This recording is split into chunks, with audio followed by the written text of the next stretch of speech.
നമസ്കാരം. June July മാസം ആകുമ്പോൾ നമുക്ക് ഒ പിയിലൊക്കെ ഭയങ്കര പ്രശ്നമാണ്. എപ്പോഴും അഡ്മിഷൻസ് കൂടും, ആൾക്കാർക്ക് നമുക്കെപ്പോഴും പേടിയാണ്. കാരണം വെച്ചാൽ ജൂൺ 1-ാം തീയതി സ്കൂൾ തുറക്കും, മഴക്കാലമാകും. സ്കൂൾ തുറക്കുമ്പോൾ തന്നെ ഏറ്റവും വളരെയധികം കൂടുതൽ വൈറൽ ഇൻഫെക്ഷൻസ് പടർന്നു പിടിക്കുന്ന സമയമാണ്. ഈ വൈറൽ ഫീവർ നമ്മൾ പറയുന്ന രണ്ട് തരത്തിലുള്ള വൈറൽ ഫീവർ ഉണ്ട്. അതിൽ ഏറ്റവും കൂടുതൽ ഡേഞ്ചറസ് ആയിട്ട് ഫ്ലൂ ആണ്. നമ്മൾ പലപ്പോഴും ജലദോഷപ്പനിയും ഫ്ലൂ ആണ് ഒന്നാണെന്ന് വിചാരിക്കും, കോമൺ കോൾഡും ഫ്ലൂവും ഒന്നാണെന്ന് വിചാരിക്കും. ഒരിക്കലുമല്ല. അപ്പോൾ ഇത് രണ്ടും ഒന്നാണ്. ഇതിൽ പറയാനുള്ളത് കോമൺ കോൾഡ് അഥവാ ജലദോഷപ്പനി എന്ന് പറയുന്നത് വളരെ സിവിയർ ആയിട്ടൊരു അസുഖമല്ല. ഇപ്പോൾ ഫ്ലൂ എന്ന് പറയുന്നത് എസ്പെഷ്യലി വാതരോഗികൾക്ക് വരുമ്പോൾ അത് വളരെ സിവിയർ ആയിട്ട് വരുന്നൊരു അസുഖമാണ്. മാത്രമല്ല വളരെ നമ്മൾ സൂക്ഷിക്കേണ്ട അസുഖമാണ്. കാരണം പലപ്പോഴും വാതരോഗത്തിൻ്റെ ഉള്ള രോഗികൾ ഇമ്മ്യൂണോ സപ്രസൻ്റ് മരുന്നുകൾ കഴിക്കുന്നത് കൊണ്ട് അവർക്ക് ഈ ഫ്ലൂ കൂടുതൽ സിവിയർ ആകാനും ന്യൂമോണിയ ഉണ്ടാകാനും ഹോസ്പിറ്റലിൽ വന്ന് ICUയിലൊക്കെ അഡ്മിറ്റ് ആകാനും ചിലപ്പോൾ മരണം വരെ ഉണ്ടാകാനും ഒക്കെ സാധ്യതയുണ്ട്. അതുകൊണ്ട് നമ്മളുടെ വളരെ സൂക്ഷിക്കേണ്ട ഒരു അസുഖമാണ് ഫ്ലൂ. അതേസമയം സാധാരണ കോമൺ കോൾഡ് അത്രയും പേടിക്കേണ്ട കാര്യമില്ല. അപ്പോൾ നമുക്ക് എങ്ങനെ തിരിച്ചറിയുന്നത് ഇത് രണ്ട് തമ്മിൽ? ഈ ഫ്ലൂ എന്ന് വെച്ച് കഴിഞ്ഞാൽ ഔട്ട് ഓഫ് ദ ബ്ലൂ പെട്ടെന്നൊരു പനി വരുന്നു. ചൂടായിട്ടായിരിക്കും തുടങ്ങുന്നത്. ചൂടായിട്ട് തുടങ്ങും, പിന്നെ തൊണ്ടവേദന വരും. അതുപോലെ തന്നെ പതുക്കെ ചെറിയൊരു മൂക്കൊലിപ്പ് വരാം. മൂക്കൊലിപ്പ് വളരെ കുറവായിരിക്കും, പക്ഷേ നല്ല ചൂടും ദേഹം വേദനയായിട്ടായിരിക്കും ഇവർക്ക് വരുന്നത്. അതിനുശേഷം ചുമ വരും. ചുമ വന്നു കഴിഞ്ഞ് ശ്വാസം മുട്ടൽ വരാം. അതുപോലെ തന്നെ കുത്തിക്ക് തൊണ്ടവേദന വരാം. ചെറിയ രീതിയിൽ മൂക്കൊലിപ്പും വരാം. അപ്പോൾ ഫ്ലൂവിൻ്റെ ലക്ഷണം എന്താണ്? പെട്ടെന്ന് വരുന്ന പനി, 102-103 ഡിഗ്രി വരും. ഭയങ്കര ദേഹം വേദനയായിരിക്കും. എഴുന്നേറ്റ് നടക്കാൻ പോലും പറ്റാത്ത ദേഹം വേദന വരാം. ഇതാണ് ഫ്ലൂവിൻ്റെ ലക്ഷണം. ഫ്ലൂ ഉണ്ടാക്കുന്ന ഇൻഫ്ലുവൻസ വൈറസാണ്. ഫ്ലൂവിൻ്റെ ശരിക്കുള്ള പേര് ഇൻഫ്ലുവൻസ എന്നാണ്. ഇൻഫ്ലുവൻസ A and B വൈറസുകളാണ് ഇത് ഉണ്ടാക്കുന്നത്. ഇത് സാധാരണ ഒരു സീസണൽ ട്രെൻഡാണ്. കേരളത്തിൽ ഏറ്റവും കൂടുതലായിട്ട് കാണുന്നത് ജൂൺ ജൂലൈ മാസമാണ്. മഴക്കാലത്തിൻ്റെ ആരംഭത്തിലാണ് ഇത് കൂടുതലായിട്ട് കാണുന്നത്. അപ്പോൾ അതേസമയം കോമൺ കോൾഡ് എന്ന് വെച്ചാൽ സാധാരണ ജലദോഷപ്പനി. ഈ ജലദോഷപ്പനിയുടെ ഗുണമെന്ന് വെച്ച് കഴിഞ്ഞാൽ യൂഷ്വലി വലിയ സിവിയർ ആകത്തില്ല. ചെറിയ പനി വരുവാണ് 99-100 ഒക്കെ ചെറിയ പനി വരാം. പനിയേക്കാളും കൂടുതൽ മൂക്കൊലിപ്പായിട്ടായിരിക്കും, മൂക്ക് ചൊറിച്ചിലും മൂക്കൊലിപ്പായിട്ടായിരിക്കും തുടങ്ങുന്നത്. ചെറിയ രീതിയിൽ അതൊരു 3-4-5 ദിവസം നിൽക്കും. അത് കഴിഞ്ഞ് പതുക്കെ അത് കുറഞ്ഞു വരികയും അത് ചിലപ്പോൾ തൊണ്ടവേദനയോ ചെറിയ തുമ്മലോ ചുമയൊക്കെ വരാം. എങ്കിലും അതിൽ കൂടുതലായിട്ടുള്ള പ്രശ്നം കൂടുതലായിട്ടുള്ളത് മൂക്കൊലിപ്പും ചെറിയ പനിയുമായിരിക്കും. അത് പതുക്കെ 1-2 ദിവസം കഴിഞ്ഞിട്ടായിരിക്കും ഈ മൂക്കൊലിപ്പും പനിയും പതുക്കെ ആയിരിക്കും വരുന്നത്. മറ്റേത് ഫ്ലൂ എപ്പോഴാണ് വരുന്നത് ആൾക്ക് പറയാൻ പറ്റും. എനിക്ക് 8 മണിക്കൊരു കുഴപ്പമില്ല ഡോക്ടർ, 9 മണിയായപ്പോൾ എനിക്ക് പനി തുടങ്ങി. അത് വളരെ കൃത്യമായിട്ട് പലപ്പോഴും ഫ്ലൂ വരുന്ന പേഷ്യൻസ് നമ്മൾക്ക് പറയും. അത് ദേഹം വേദന ഭയങ്കര സിവിയർ ആയിരിക്കും. അപ്പോൾ ഇതിൻ്റെ റിലവൻസ് എന്താണ്? ഒരാൾക്ക് നല്ല പനിയുണ്ട്, ദേഹം വേദന ഉണ്ടെങ്കിൽ എപ്പോഴും നമ്മൾ വാതരോഗികൾ വളരെയധികം സൂക്ഷിക്കണം. എന്തുകൊണ്ടാണ് സൂക്ഷിക്കേണ്ടത്? ഫ്ലൂ ഞാൻ പറഞ്ഞു നല്ല കോംപ്ലിക്കേഷൻ ഉണ്ടാക്കാം. എന്താ കോംപ്ലിക്കേഷൻ ഉണ്ടാക്കുന്നത്?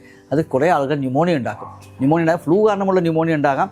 അല്ലെങ്കിൽ ഈ ഫ്ലൂ വന്നു കഴിയുമ്പോൾ വേറെ ബാക്ടീരിയൽ ഇൻഫെക്ഷൻ വന്നിട്ട് ന്യൂമോണിയ ഉണ്ടാക്കാം. മനസ്സിലായില്ലേ?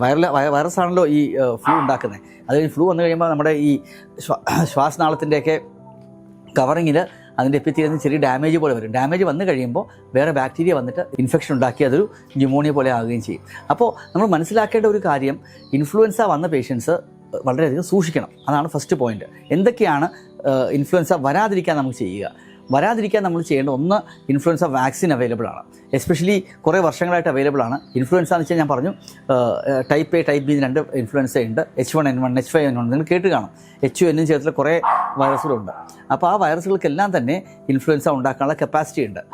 ഈ ഇൻഫ്ലുവൻസ വൈറസിനെതിരെ വാക്സിൻ അവൈലബിൾ ആണ്. ഈ വാക്സിൻ്റെ നല്ല എഫിക്കസി ഉണ്ടെന്ന് വെച്ച് കഴിഞ്ഞാൽ നമ്മുടെ നാട്ടിൽ ഉണ്ടാകുന്ന ഒരു ഇൻഫ്ലുവൻസ വൈറസ് ഇൻഫെക്ഷൻ വന്നു കഴിഞ്ഞാൽ വാക്സിൻ എടുത്തവർക്ക് സിവിയറിറ്റി കുറയാനുള്ള നല്ല സാധ്യതയുണ്ട്. അതായത് വാതരോഗികൾക്ക് എസ്പെഷ്യലി 50 കഴിഞ്ഞവർക്ക്, അല്ലെങ്കിൽ ശ്വാസരോഗത്തിന് ഇൻഫെക്ഷൻ ഉള്ളവർക്ക്, അല്ലെങ്കിൽ ഇമ്മ്യൂണോ സപ്രസൻ്റ് മരുന്നുകൾ മെത്തോട്രെക്സെറ്റ് അല്ലെങ്കിൽ ടൊഫാസിറ്റിബ് അങ്ങനെയുള്ള മരുന്നുകൾ കഴിക്കുന്നവർക്ക് ഇൻഫ്ലുവൻസ വാക്സിൻ എടുക്കുന്നത് വളരെ ഹെൽപ്ഫുള്ളാണ്. എസ്പെഷ്യലി ഇൻറ്റർസ്റ്റീഷ്യൽ ലങ്സ്, അത് ലങ്സിനെ ബാധിച്ചിട്ടുണ്ടെങ്കിൽ ഇൻഫ്ലുവൻസ വാക്സിൻ എല്ലാ വർഷവും കേരളത്തിൽ എടുക്കേണ്ടത് ഏപ്രിൽ മെയ് മാസത്തിലാണ്. ഞാൻ എടുക്കാറുണ്ട്. കാരണം എനിക്ക് ചിലപ്പോൾ ഇൻഫ്ലുവൻസയൊക്കെ വന്നു കഴിഞ്ഞാൽ ആസ്മയുടെ ഒരു കൂടി വരും. ചെറിയൊരു ശ്വാസം മുള്ള പോലെയൊക്കെ വരാറുണ്ട്. ആസ്മ ചെറുതായിട്ടുണ്ട്, അലർജി ഉണ്ട്. അപ്പോൾ അലർജി കൂടാൻ സാധ്യതയുണ്ട് ഇൻഫ്ലുവൻസ വന്നു കഴിഞ്ഞാൽ. അതുകൊണ്ട് ഞാൻ എടുക്കാറുണ്ട്. എല്ലാ വർഷവും ഏപ്രിൽ മാസത്തിൽ എടുത്ത ശേഷം, കഴിഞ്ഞ 7-8 വർഷമായിട്ട് എടുത്ത ശേഷം എൻ്റെ ഒരു ഇൻഫ്ലുവൻസയുടെ ഒരു ഫ്രീക്വൻസി കുറഞ്ഞിട്ടുണ്ട്. ഇൻഫ്ലുവൻസ ഒരു ഇൻഫെക്ഷൻ വരുന്നതിൻ്റെ ഒരു ഫ്രീക്വൻസി വളരെയധികം കുറഞ്ഞിട്ടുണ്ട്. അതുപോലെ തന്നെ എൻ്റെ മാത്രമല്ല, ഇത് വലിയ സയൻറ്റിഫിക് സ്റ്റഡീസിലും പ്രൂവണാണ്. വളരെ സേഫായിട്ടുള്ള വാക്സിനാണ്. ഒരു 1500 രൂപ അടുപ്പിച്ചൊക്കെ അതിൻ്റെ കോസ്റ്റ് വരുന്നത്.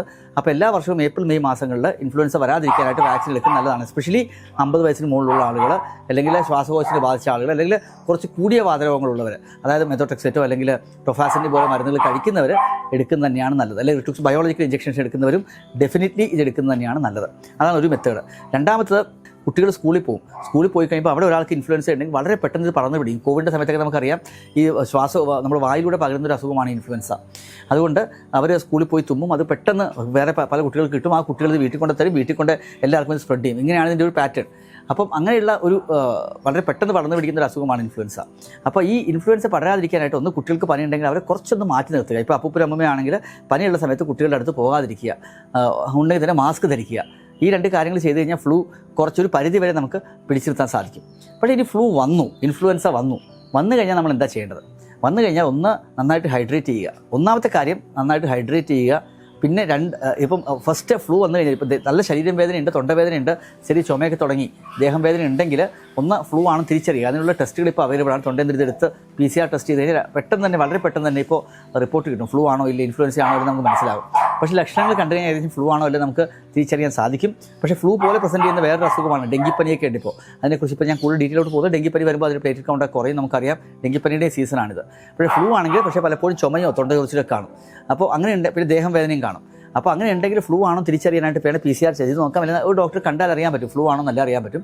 ഫ്ലൂ ആണെങ്കിൽ ആദ്യം ചെയ്യേണ്ടത് ടൊഫാസിൻഡിബോ അല്ലെങ്കിൽ മെത്തോട്രെക്സേറ്റോ, അതുപോലെ സ്ട്രോങ് ലെഫ്ലൂഡോമൈഡൊക്കെ പോലെയുള്ള സ്ട്രോങ് ആയിട്ടുള്ള മൈക്കോഫെനിലേറ്റ് തുടങ്ങിയ അത്യാവശ്യം ശക്തി കൂടിയ ഇമ്മ്യൂണോ സപ്രസൻസ് ഉണ്ടെങ്കിൽ അത് നിർത്തിവെക്കാം. പക്ഷേ HCQ, സൾഫാസലസീൻ അങ്ങനെയുള്ള മെഡിസിനാണ് അതൊന്നും നിർത്തേണ്ട കാര്യമില്ല. അപ്പം ഈ ഒരു 2-3 ദിവസത്തേക്ക് പനി മാറുന്നവരെ നിർത്തിവെക്കുക എന്നുള്ളതാണ് ഒന്നാമത്തെ കാര്യം ചെയ്യേണ്ടത്. രണ്ടാമത്തെ കാര്യം നമ്മൾ വളരെ ഇമ്പോർട്ടൻ്റ് ആയിട്ട് ചെയ്യേണ്ട ഒരു കാര്യം എന്ന് വെച്ച് കഴിഞ്ഞാൽ, ഡോക്ടർ കണ്ടിട്ട് ഫ്ലൂവിർ എന്ന് പറഞ്ഞൊരു മരുന്ന് ഇപ്പോൾ അവൈലബിൾ ആണ്. ഒരു 5 ഡേയ്സ് കഴിച്ചു കഴിഞ്ഞാൽ ഇൻഫ്ലുവൻസയുടെ സിവിയറിറ്റി കുറയുന്നതായിട്ടാണ് കണ്ടുവരുന്നത്. അപ്പം ഫ്ലൂ വന്നു കഴിഞ്ഞാൽ നമ്മൾ ചെയ്യേണ്ട കാര്യങ്ങൾ, ഒന്ന് ഈ മെഡിസിൻ നിർത്തിവെക്കുക, 2 ഡോക്ടറെ കണ്ടിട്ട് അത് മരുന്ന് കഴിക്കുക, അത് ചെയ്യുന്നതിന് മുമ്പ് തന്നെ ഈ അസുഖമാണോ, ഈ ഫ്ലൂവറെ കഴിക്കുന്നതിന് മുമ്പ് ഇൻഫ്ലുവൻസ ആണോ അല്ലേ എന്നുള്ളത് നമ്മൾ കൃത്യമായിട്ട് ഒന്ന് കൺഫേം ചെയ്യുകയും വേണം. അപ്പോൾ ഇൻഫ്ലുവൻസ ആണ് ഞാൻ പറഞ്ഞു കുറേ ആളുകൾക്ക് വരാൻ സാധ്യത സിവിയർ ആയിട്ടുള്ള അസുഖം. പക്ഷേ നമ്മുടെ നാട്ടിലുണ്ടാകുന്ന കുറേ പനികൾ, ജലദോഷപ്പനി എന്ന് പറയുന്ന കോമൺ കോൾഡ് ഒരിക്കലും ഇത്ര സിവിയർ അല്ല. സാധാരണ ജലദോഷപ്പനി ആണെങ്കിൽ ചെറിയ മൂക്കൊലിപ്പും അതുപോലെ പനി ചെറുതായിരിക്കും, പതുക്കെ ആയിരിക്കും വരുന്നത്. പിന്നെ 2-3 ദിവസം കൊണ്ട് സാധാരണ അത് മാറിപ്പോകും. ചെറിയ പാരസിറ്റമോൾ ഗുളികയോ അല്ലെങ്കിൽ എന്തെങ്കിലും തുമ്മലിൻ്റെ ഗുളിക കഴിച്ചു കഴിഞ്ഞാൽ യൂഷ്വലി പതുക്കെ അത് കുറഞ്ഞ് വരികയും 3-4 ദിവസം കഴിയുമ്പോൾ മാറുകയും ചെയ്യും. അതാണ് ജലദോഷപ്പനി. അത് ഉണ്ടാക്കുന്ന പക്ഷേ 200ഓളം വൈറസുകളുണ്ട്. അത് പ്രിഡോമിനൻ്റായിട്ട് വരുന്നത് റൈനോ വൈറസ്, അഡിനോ വൈറസ് തുടങ്ങിയ വൈറസുകളാണ് ഇതുണ്ടാക്കുന്നത്. അത് യൂഷ്വലി വലിയ സിവിയർ ആകത്തില്ല. അത് വന്നു കഴിഞ്ഞാൽ നമ്മൾ മരുന്ന് നിർത്തേണ്ട കാര്യമില്ല.